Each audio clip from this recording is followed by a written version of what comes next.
여러분, 마음이란 놈은 참 이상한 놈이에요. 그거부터 알아야 돼요. 사람이 자기 마음을 다스리는 건 머리로 다 다스리려고 해서 되지 않아요. 예를 들면 이런 거죠. 엄마 아빠한테 자꾸 화가 나, 짜증이 나. 근데 머리로다가 그렇게 엄마 아빠한테 대드는 건 나쁜 불효자지 하면 안 돼 하고 누른다든가, 논리적으로 따져서 자, 이러이러했으니까 엄마 아빠가 나한테 잘못했지, 그러니까 당연해 라든가, 뭔가 자꾸 머리로 이유를 찾으면서 내 미움을 합리화 정당화하거나, 또는 이 미움을 갖다 억눌러서 내가 잘못했다고 무조건 논리로. 마음은 논리에 있지 않아요, 여러분. 논리로 조절될 수 없는 거예요. 내 마음이 이상한 놈이라는 걸 알 때 그 마음을 다룰 수 있어요. 이상한 놈이라는 건 어떻게 하느냐? 무의식을 알아야 돼요. 여러분, 인간의 무의식, 잠재의식을 알아야 그게 이상한 놈이라는 걸 아는 거예요. 왜냐하면 예전에 어떤 수행자분이 와서 그러는 거예요. 아들만 보면 화가 나서 견딜 수가 없대요. 그래서 때리는데 예전에는 그게 아들이 뭘 잘못해서 그런다고 생각했대요. 그래서 숙제를 잘 안 하거나 그러면 때리고, 학교에서 시험 성적을 잘못 받아오면 때리고, 그러면서 합리화를 시켰는데 어느 날 그걸 깬 사건이 일어난 거죠. 어느 날 부부싸움을 한번 했는데, 부부싸움 하고 나서 여러분 화나죠, 그렇죠? 기분이 안 좋아요. 근데 아들이 그날따라 학교 성적 100점 맞아서 온 거예요. 그러니까 엄마한테 자랑하려고 엄마 나 100점 맞아서 왔어 하는데 분노가 올라오는데 100점 맞았다는데. 그래서 막 때렸대요. 엄청 때렸대요. 때리고 나서 보니까 내가 이게 미쳤지. 그래서 수행을 왔대요. 내가 마음이 이상하구나. 이분은 이제 극단적이니까 마음이 이상한 걸 아는 거예요. 논리를 벗어났다는 거를. 그리고 와서 청산해 봤더니 무의식 속에서 아들을 남동생으로 투사하고 있었던 거죠. 자기가 자랄 때 남동생이 잘못하면 자기가 맞았대요. 귀한 남동생이라. 딸만 5을 낳고 아들 하나 낳았어. 자기는 5번째 딸이었대요. 그래서 엄마 아빠가 어떻게 했냐면, 남동생이 잘못하면 귀한 아들 때리면 안 되지. 그러니까 네가 맞아. 그러니까 잘못 못하게 네가 감시해. 얼마나 억울해요. 얼마나 억울하고 미움이 많았겠어요. 그게 무의식에 다 쌓이는 거죠. 남자에 대한 미움으로. 그런데 아들을 낳는데 그 아들이 남동생으로 투사되는 거예요. 그러니까 보면 그렇게 미움이 올라오고 별거 아닌데 때리게 되고 그랬다는 거를 자기가 이 마음 공부하면서, 마음 공부란 뭡니까 여러분? 무의식이 열리면서 그냥 올라온 거죠. 남동생을 볼 때 그 미움과 내 아들을 볼 때 미움이 너무나 똑같은 거를 아는 거예요. 마음으로 아는 건 여러분 논리적으로 설명해서 되지 않아요. 어떻게 알죠 그거를? 내가 투사했다는 걸? 그건 여러분 직관으로 아는 건데 와서 마음 공부를 해야 이렇게 이해가 되지. 헤라님이 강의를 통해서 머리의 이해로는 절대 알 수 없는 경지죠. 깨닫기 전에 모든 인간은 다 투사입니다. 내가 우리 엄마 아빠를 올바르게 보고 있지 않아요. 투사하고 있어요. 경험 정보로. 아빠가 과거에 오랫동안 사고를 치고 돈을 못 보고 무능하게 살았다면 아무리 유능한 어떤 행동을 해도요, 우리 아빠는 당연히 그럴 거야 하는 경험 정보가 봐요. 무능하지 우리 아빠는 당연히, 이렇게 무시해버리죠. 내 아들이나 남편이나 부인도 다 투사해요. 대부분 남자분들은요, 부인을 엄마로 투사해요. 엄마를 엄청 미워했던 아들이 있잖아요. 무의식 속에서. 여러분이 이러죠. 나는 우리 엄마 안 미워했는데 나 지금 부인 믿거든요. 이렇게 얘기하실지 몰라요. 무의식 속에서 자기가 미워한 건 머리로 아는 분도 있지만 모르는 경우가 더 많아요. 너무 두려워서 엄마한테 버림받을까봐 어렸을 때 엄마가 나를 혼내키면 그때 그냥 미움이 올라올 텐데 눌러버리죠. 그러면서 무의식 속에 미움이 쌓여요. 그렇게 미움이 쌓여있다가 부인을 얻으면 부인이 엄마를 투사되면서 엄마는 무서워서 미움을 쓸 수가 없었어요. 내가 어린 시절에 엄마한테 대들었다간 더 혼나죠? 그런데 이제 부인은 어때요? 만만하잖아요. 만만하면 그때 올라오는 거예요. 별거 잘못 안 했는데도 화를 내고 무력으로 폭력을 쓰고 하는 이유가, 꿈에도 모르지만 에고는 사실은 무의식에서 엄마에 대한 미움이 그게 부인에 대해서 나타나고, 또한 엄마가 나에게 폭력을 심하게 썼다면 나도 그렇게 할 수 있죠. 또한 자라면서 아버지가 엄마한테 폭력을 쓰거나 심하게 대했던 걸 보고 자란 남자분들은 당연히 부인하고 사이가 안 좋을 수밖에 없어요. 무의식의 모든 것들이 투사합니다. 상황도 그렇고 사람도 그렇고. 그랬을 때 이상하다는 걸 아는 거예요. 내 무의식이 하는 일인 줄 알아야 이상하구나 이렇게 알 수 있는 거지. 무의식을 모를 때는 그냥 머리 합리적으로 판단할 때는 이상한 줄 모르는 거예요. 여러분, 사람이 태어나서 제일 먼저 만나는 이성이 엄마 아빠예요. 딸내미는 태어나서 제일 먼저 만나는 남자가 아빠죠. 아들내미는 제일 먼저 만나는 여자가 엄마예요. 그래서 엄마 아빠는 굉장히 중요해요. 왜? 이 아이가 일생 동안 여자와 남자를 보는 눈을 결정해버려요. 엄마가 굉장히 긍정적이었어요. 아들한테. 예를 들면 아들한테 굉장히 사랑을 주고 남자로 인정해주고 아주 부드러웠고 이러면 이 남자 마음에는 뭐가 생기냐면 처음 만난 여자인 엄마가 그렇게 했기 때문에 세상의 모든 여자는 사랑이 많고 나를 존중해주고 남자로 인정해주고 좋은 굉장히 호감이 있는 동물, 이성이라고 생각하죠. 그래서 그런 거를 경험해요. 살면서 부인을 만나도 부인하고 사이좋게 살고 굉장히 인정을 받고 부인이 또한 엄마로 투사되니까 그렇게 살죠. 그런데 엄마가 처음 만난 이성인 엄마가 나를 막 때리고 나를 힘들게 하고 나를 억압하고 나를 무시했어요.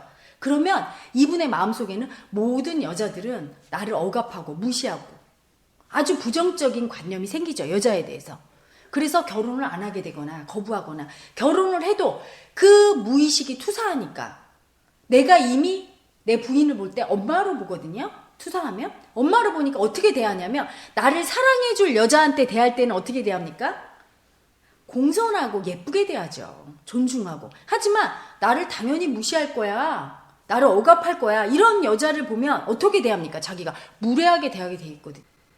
근데 많은 사람들이 자기가 상대에게 대한 건 안 보여요. 먼저 어떻게 대했는지는 잊어버리고 상대가 나한테 거칠게 대했다. 나한테 나를 무시했다. 이렇게 얘기해요. 그러면서 화를 내죠. 투사되는 순간 그 대상이 엄마로 보이기 때문에 내가 당연히 무시하는 말투로 대했을 거고 그러면 당연히 부인도 화가 나서 날 무시하고 반항을 했을 거 아닙니까? 그런데 내가 한 건 안 보이고 상대만 보이는 거죠. 이런 식으로 투사가 일어나면서 왜곡이 일어나는 거예요. 삶에서. 날마다 반복되는 이 왜곡된 투사 현상을 마음 공부는 그걸 알게 하는 겁니다. 자운성과 사바고일은 사실 그걸 보게 하는 거예요. 네가 머리로 판단했던 모든 합리적이고 이래서 이래 이거는 다 거짓이고 미움이 올라오는 이유는 과거에 미움 받았던 경험 정보 때문에 그 에고가 미움을 투사하면서 쓰고 있는 거라는 거. 이게 이상한 마음이라는 거. 마음이 이상한 놈이라는 거. 무의식에서 저장돼 있던 다른 부모나 또는 조부나 살아오면서 경험한 모든 것들이 저장돼 있다가 지금 내 가족이나 만나는 모든 사람의 투사를 통해서 나오고 있다는 거를 마음과 몸으로 직접 느끼고 알게 하는 거예요. 그래서 삶에서 돌아가서 살 때 이상하게 올라오는 이 마음을 알아차릴 수 있어야 분리가 되고 그걸 상대방에게 쓰지 않죠. 여러분, 마음은 독소죠. 그 감정은 사랑은 엄청난 평안과 행복을 주지만 미움은 어떻습니까? 상대를 좌절하게 하고 힘들게 하고 감정적인 독소인데 그게 분리되고 처리되지 않으면 엄청 힘들게 하죠. 상대방을 힘들게 하고 상대방이 힘들어지면 나에게 잘해줄 리가 없으니까 내 삶은 그래서 힘들어지는 거예요. 마음이 이상한 놈이라는 건 여러분 예를 들면 이런 거죠. 여러분이 기분 좋을 땐 어때요? 모든 게 용인데요. 안 그렇습니까? 애가 사실은 공부를 못해도 여러분이 되게 기분 좋은 상태에 있을 때는 잘하면 된다 이렇게 얘기해요. 남편이 화를 내도 여보 무슨 일이 있었어? 이렇게 얘기하죠. 부인이 바가지 긁어도 미안해 이렇게 얘기해요. 그런데 여러분이 미움이 올라와서 기분이 나쁠 때는 어떻게 합니까? 별거 아닌 거에 화를 내고 아이가 말 잘 듣고 공부 잘하고 잘 멀쩡하게 있는데도 여러분 그런 경험 없어요? 막 화를 내면서 지적질을 하고 별거 아닌 거를 갖다 꼬투리 잡아서 애를 혼내키잖아요. 또는 멀쩡한 남편한테 화풀이도 하고 부인한테 뭐라고 화풀이도 하고 마음은 논리적인 거로 설명할 수 없는 거예요. 그럼 그 마음은 왜 올라오는가? 아주 근원적인 무의식에서 해석이 가능해야 돼요. 무의식적으로 이유는 딱 하나예요. 사랑 못 받았다고 느낄 때, 사랑 못 받은 놈, 사랑 못 받았다는 마음이 올라오면 그때 상대방에게 분풀이하고 미움을 쓰는 거예요, 여러분.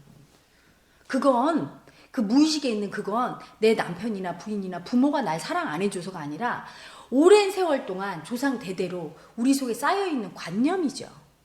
그리고 이미 뱃속에서 엄마가 내 마음을 이해해주지 않을 때 미움받는다고 느껴요. 그런데 여러분, 현대인이 몇 분이나 태교를 합니까? 태교 안 하죠. 예전에 우리 조상들은요, 우리 민족이 깨달은 민족이었기 때문에 알았어요. 이미 아기가 잉태되면 무의식이 다 느끼고 있고 무의식에 계속 저장돼요. 그래서 이 아이를, 존재를 생명체로 인정해 줬어요. 그 임산부가 가면 제일 좋은 거를 먹이고 존중해주고 사랑주고 했어요. 이 아이를 대접하는 거죠. 그렇게 10달 태교를 잘 시켰는데, 현대는요, 물질, 보이는 것만 인정하고 의식을 인정을 안 해요. 그래서 이 아이가 살아있는 생명체고 모든 걸 보고 느낀다는 걸 인정을 안 해버리니까 태교 자체를 하지 않죠. 태교를 안 한다는 얘기는 뭐예요? 아이의 존재를 인정 안 하고 아이 존재를 인정 안 한다는 건 아이 마음을 안 느낀다는 얘기고, 아이의 마음을 안 느끼면 아이는 이해받지 못한다고 느끼고, 이해받지 못하면 미움받는다고 느끼죠. 미움받은 놈이 생기는 거예요. 무의식에 이미 버림받았다고, 나를 인정 안 해준다고 서러운 마음이, 그 에고가 생기는 거잖아요.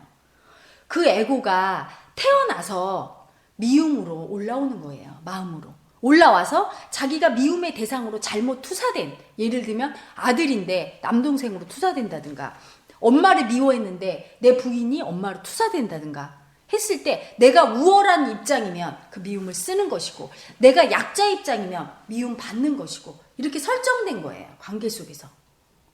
여러분, 우리의 삶이라는 것이 바로 그런 거예요. 마음이 만들어내는 환상이죠. 그래서 마음만 바꾸면, 여러분 4박 5일 수행 모임 끝나고 나서 수행후기 읽어보세요.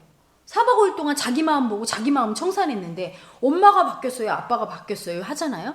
그 엄마 아빠는 내 마음이 만들어내는 거고요. 마음이 만들어낸다는 얘기는 뭐냐면, 내가 엄마 아빠는 이런 존재야 하고 고정관념으로 보면서 내가 그렇게 대했다가 그 고정관념이 무너지면서 올바른 엄마 아빠를 보게 되는 거예요. 우리 아빠는 무능해 이렇게 생각하고 대할 때와, 그런 무능하다는 마음 없이 그냥 대할 때와 틀리죠. 여러분, 마음이 다르죠. 마음이 다르니까, 상대가 대접받는 것이 다르니까 나한테 오는 파동도 마음도 다른 거예요. 그걸 보고 우리는 변했다, 상대가 달라졌다, 이렇게 인식하는 거죠. 에고가.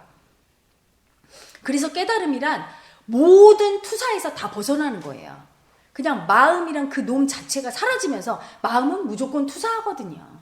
근데 그 투사가 완전히 사라져서 있는 그대로 받아들이는 거, 모든 것이 완전함을 아는 거, 그게 바로 깨달음입니다. 마음이 이상한 놈이라는 걸 알고 그 마음을 머리 차원이 아니라 무의식 차원에서 마음으로 해석하고 느낄 수 있어야 진정한 수행자고 도인이에요. 마음 공부가 올바르게 진행되어 있다고 할 수 있고요. 그렇게 무의식 속에서 해석할 수 있고, 그렇게 무의식으로 이상한 마음을 분리할 수 있고, 그 고정관념을 깰 수 있을 때 삶이 그때 비로소 변하게 됩니다. 그 무의식까지 진입하는 시간은 사람에 따라 다르죠. 많이 다르죠. 그런데 요즘 자원성과 에너지장이 많이 변해서 초참자도 열려버려요.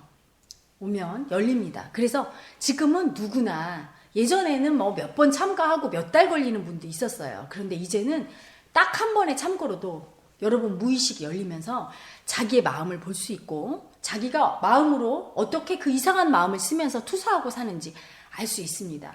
그걸 알 수 있을 때 내 삶이 진정 변화될 수 있으니까, 여러분 진짜 마음 공부란 내 삶을 변화시키고 내 삶을 치유하는 근본이에요. 그래서 많은 분들이 깨닫기 위해서 이 마음 공부를 하기보다는, 제가 지도한 많은 분들을 보면 그렇습니다. 깨닫기 위해서 하는 분은 소수고요. 사실은 지금 내 삶이 너무 힘들어서. 왜 힘들까요? 내 무의식이 그만큼 많이 왜곡돼 있으니까 힘든 거죠. 내 무의식을 교정하고 내 무의식의 그 올라오는 관념, 마음을, 그 이상한 놈을 알아차려서 분리하기 위해서 하는 분들이 많습니다. 현대인은 그만큼 무의식이 굉장히 억압돼 있고 엄청 힘든 괴로운 마음 파동으로 내 삶이 힘들어져 있으니까요. 삶이 너무 힘들고 이거는 절대 해결될 수 없는 문제야. 많은 분들이 그러더라고요. 이거는 어떻게 해결할 수 없습니다. 내가 우리 시부모를 어떻게 바꿔요? 내가 우리 아빠를 어떻게 바꿔요? 저 양반이 정말 40년 동안 술 먹고 우리 엄마 때렸거든요. 그 고정관념이죠. 그러니까 또 그럴 거야, 이렇게 생각하고 있잖아요. 우리 아빠는 40년 저랬으니까 또 그럴 거야. 우리 시부모는 늘 그랬으니까 또 그럴 거야. 이렇게 생각하는 놈이 누굽니까? 고정관념으로 붙들고 있으면서 경험적으로 보는 놈이죠. 그 마음을 내려놓고 그냥 있는 그대로 순수하게 본다면 상황은 바뀌어요. 여러분, 해답이 없다고 느끼고 내 상황을 바꿀 수 도저히 없다, 이거는 불가능해, 이런 고민을 안고 계신 많은 분들 오셔서 자신의 왜곡된 무의식을 바로잡고 투사하고 있는 대상을 올바로 보시는 마음 공부를 하시길 바랍니다. 여러분 삶 속에 어떤 것도 변화되지 않을 것은 없어요. 마음 안에서 모든 것이 치유가 가능합니다. 힘을 내시고 수행터에서 뵙기를 바랍니다.